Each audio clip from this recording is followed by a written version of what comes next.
naman. Wikang Pilipino ang aking pangalan. Pinananak kong itong kalayaan. Ako ang ina at siyang dahilan ng pagkakaisa at ng kasarian. Sapagkat ako nga ang siyang tumangin sa bansang tahanan, iyong natanaw. Katulad ng ina, sa iyo ay ilaw, nagbibigay siklat, puting sumasaklaw.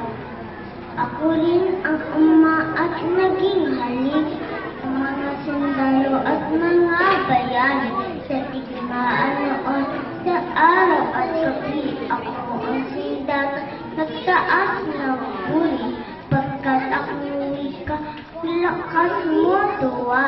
Ako'y lakas nitong bisig mo at diwa sa pamamagitan ng aking salita. Ligtas ka sa uling luksong sa